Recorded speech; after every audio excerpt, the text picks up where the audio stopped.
உண்டாகி போச்சு. உயிருள்ள செல்லுக்கு உயிராக உண்டாச்சு, உயிரற்றது ஆகிவிட்டது, எல்லாமே சேர்ந்து விட்டது என்றுதான் அறிவியல் சொல்லுது. நாங்க சொன்னதை நீங்க கரெக்டா புரிஞ்சுக்கிறணும்.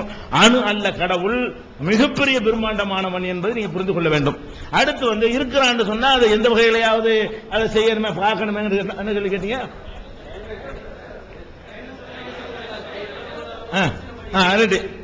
இது என்ன கேக்குறீங்கன்னா மனுஷன் நேரவே படைச்சிருக்க வேண்டியதான்னு கேக்குறீங்க. அதாவது இது என்னன்னு புரிந்து கொள்வதற்கு கூட ஒரு ஆற்றல் இல்லாத ஒரு மனிதன் ஒரு மிகப்பெரிய ஒரு சயின்டிஸ்டுக்கெல்லாம் ஒரு பெரிய ஒரு சூப்பர் பவர் செஞ்ச ஒரு தொழில்நுட்பத்தில் கேள்வி கேட்கறீங்க என்னைய படைச்சா என்னன்னு? இப்படிதான் படைக்க வேண்டும் என்கிற தொழில்நுட்பம் இருக்க போய் தான் அவன் ஒரு ஆர்டர்லாம் பண்ணி படைச்சு விட்டான். படைச்சு ரிசல்ட் வந்துச்சான்னு பார்க்கணும். நீங்க என்ன பண்றீங்க? எப்படி முதல்ல அணுகுண்டு சொல்லுங்க.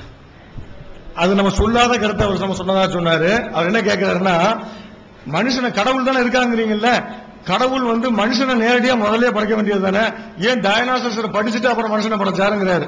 இது எவல்யூஷன் தியரி நம்ம ஏத்துக்கிட்டா தானே அந்த பேர்சன எவல்யூஷன் தியரி தான் டைனோசரை படைச்சிட்டு அதுல இருந்து மனுஷன் ஒவ்வொரு விலங்கா மனுஷன் வந்தாங்க போகுது. நாங்கள் அதை ஏத்துக்கிறவே இல்லையே. நாங்கள் மனிதனின் இறைவன் நேரடியாக தான் படைத்தான் நாங்க சொல்லிட்டு இருக்கிறோமே. நாங்க சொல்லாத கருத்தை சொல்லிக்கிட்டு அவர் அதுல இருந்து கேள்வி கேட்கிறார். அப்படி டைனோசர் ஏன் படைத்தார் என்றாலும் அவர் படைப்பார், மனிதனுக்கு தேவையானதையும் படைப்பார், தேவையில்லாதையும் படைப்பார். அப்புறம் ஆட்டையம் படைச்சாரு மாட்டையம் படைச்சாரு அவர் படைப்பார். அதெல்லாம் கேள்வி கேட்க முடியும். அடிப்படையான விஷயத்தை நீங்க விளங்கிக்கிறேன். என்னன்னு கேட்டா மனுஷனையே படைக்கலாம் நீங்க கேட்கறீங்க. என்ன அறிவியல் வச்சு நீங்க கேட்கறீங்க? அவர் படைச்சது கரெக்டா ரிசல்ட் வந்துருச்சு. அப்ப அணுகுண்டு செய்யறீங்க அமெரிக்காவில் போய்கிட்டு நீ ஏன் கருமருந்தை வச்சு உடனே படிச்சிட வேண்டியானு கேட்டா சரியா வருமா?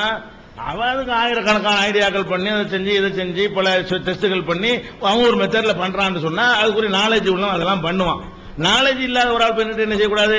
ஏன் விதைய போட்டு உடனே கத்திரிக்காய் வர வேண்டிய அதையும் 6 மாசம் கழிச்சு கேட்கலாமா? அது கேட்கக்கூடாது. என்ன நீங்க பாக்கணும், நம்ம அதை கேட்கிற லெவல்ல ஒண்ணு கேட்கிற அளவு அறிவுல இருக்கிறோமா? டார்க் மேட்டர்லையும் டார்க் எனர்ஜிலையும் இருக்கக்கூடிய நம்ம போயிட்டு என்ன செய்யறோம்? நீ ஏன் நேரம் முதல்ல படைக்கலன்னு கேட்கலாமா? ஒரு சூப்பர் பவர்ட்ட போய் இப்படி கேட்கறதுக்கு முடியுமா? சொன்ன கேள்வி இருக்கு, அதையும் நீங்க பார்க்கணும். அதனால கேள்வி கேட்கறது என்பது ஏதோ கல்லு மண்ண கடவுளை நினைக்கிறாங்களா அந்த மாதிரி உள்ளவங்கள்ட்ட கேட்கலாம். அப்ப யார கடவுள்னு நம்ம நம்ப சொல்றோம்? இஸ்லாம் நம்ப சொல்றது, நாங்க நம்ப சொல்றோம். அறிவியல் பிரகாரம் எந்த கடவுள் நிரூபணம் ஆகுறாருன்னா இவ்வளவையும் செய்த மிகப்பெரிய ஒரு சக்தி படைத்தவன், ஆற்றல் மிக்கவன் நாங்க நம்புறோம். அணுவை நம்பவில்லை. அப்படியான ஒரு ஆற்றல் படைத்தவன் உண்டாக்குன மாதிரி ஒரு ஆர்டர்ல அழிக்கவும் செய்வான். அப்படிப்பட்டவன்ட்ட போயிட்டு நீ எப்படி என்ன படைக்கலன்னு கேட்க முடியுமா? அப்படித்தான் இதை நீங்க எடுத்துக்கொள்ள வேண்டும். அடுத்து ஆனா சில கேள்வி விளக்கமா போறது காரணம் கேள்வி விளக்கத்தை அதிகம் தேடக்கூடிய கேள்வியா இருக்கு, வேற ஒண்ணு இல்ல. அஸ்ஸலாமு அலைக்கும். இது ஏகே அப்துல் ரஹ்மான் பாய்க்கு இந்த கேள்வி. நேற்று டாக்டர் எலிலன் பேசுறப்ப ஸ்டீஃபன் ஹாக்கிங் இவ்வளவு சொன்னாரு. ஆனா கடைசி 40 பக்கத்துல கடவுள் இல்லைங்கிறத அவர் மறுத்திருக்காரு அப்படின்னு அவர் எடுத்து வச்ச வாதம் என்ன? அதுக்கு டார்வின் பிரின்சிபலை மறுக்கிறவங்க, அதாவது பிக் பேங் தியரி ஒத்துக்காதவங்க என்ன வாதம் எடுத்து வைக்கிறாங்க? ஐ மீன் கடவுள் உண்டுன்னு சொல்றவங்க என்ன வாதம் எடுத்து வைக்கிறாங்க? அப்புறம் டாக்டர் சார் பேசுறப்ப இன்னொரு விஷயத்தை பதிவு பண்ணி சொல்றாரு. அதாவது டார்வினுடைய பரிணாமியல் கோட்பாடு நிரூபிக்கப்பட்டது. அந்த கோட்பாடு நிரூபிக்கப்பட்டதா இல்ல அது இன்னும் தியரியா தான் இருக்குதா? இத டாக்டர் இது அப்துல் ரஹ்மான் பாய் விளக்கணும். சரி, 2 கேள்வி கேட்டிருக்காரு. முதல் கேள்வி அப்படி என்னன்னு கேட்டீங்கன்னாக்கா, நேற்று டாக்டர் சார் முடிக்கும் போது அவர் சொன்ன சில விஷயங்களை நான் மறுத்து பேசுனதுக்கு, நீங்க உங்களுக்கு சாதகமானதை மட்டும் புஸ்தகத்துல இருந்து படிக்கிறீங்க. ஆனா நீங்க படிச்ச புஸ்தகத்தினுடைய லாஸ்ட் 40 பேஜ் நீங்க படிச்சு பார்க்கணும் அப்படின்னு சொல்லி போட்டு சொன்னாரு. கரெக்டா ஞாபகம் வச்சு கேட்கிறாரு. அந்த 40 பேஜ் என்ன இருக்கு அப்படி செய்தி மக்கள் விளம்பரம் சொல்லுங்க.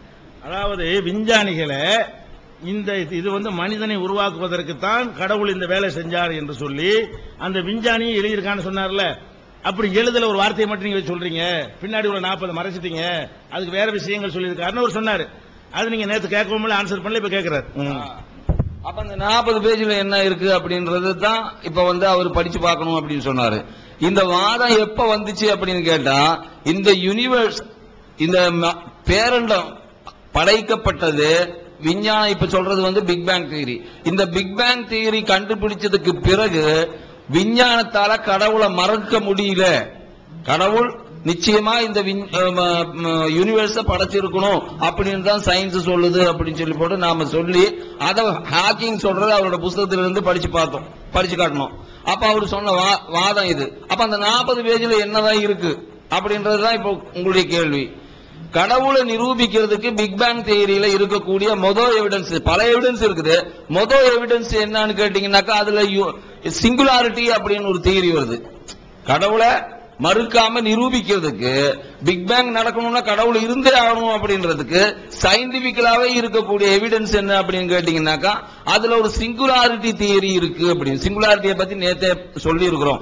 அதாவது எது சிங்குலாரிட்டியோ அதுக்குள்ள போய் நம்ம அறிவை வச்சு ஒண்ணுமே கண்டுபிடிக்க முடியாது. நாம இதுவரைக்கும் கண்டுபிடிச்சிருக்கக்கூடிய அனைத்து அறிவியல் அறிவுகளையும் முடமாக்கக்கூடியது அந்த சிங்குலாரிட்டி அப்படின்னு சொன்னோம். இந்த 40 பக்கம் ஒரு சுட்டி காட்டினார் இல்லீங்களா, அந்த விஷயத்துல அந்த 40 பேஜ்ல என்ன இருக்கு அப்படின்னு கேட்டீங்கன்னா, விஞ்ஞானம் புதுசாக ஒரு விதி கண்டுபிடிச்சிருக்கு. அதனுடைய பேர் குவாண்டம் மெக்கானிசம். குவாண்டம் மெக்கானிசம் என்பது அன்சர்டனிட்டி பிரின்சிபிள் அடிப்படையில் கண்டுபிடிக்கப்பட்ட ஒரு தியரி. இந்த தியரி ரிலேட்டிவிட்டி தியரிக்கு எதிரானது. இப்ப 2 தியரி ஆயிடுச்சு. ஒன்னு ரிலேட்டிவிட்டி தியரி, ஒன்னு குவாண்டம் தியரி. இந்த ரிலேட்டிவிட்டி தியரி ஐன்ஸ்டீன் கண்டுபிடிச்சது. ரிலேட்டிவிட்டி தியரி என்ன சொல்லுது அப்படின்னா கிளாசிக்கல் சயின்ஸ் சொல்லுது. அதாவது மனிதனால் கண்டுபிடிக்கக்கூடிய அறிவியல் விதிகளை உள்ளடக்கிய ஒரு தியரி அது.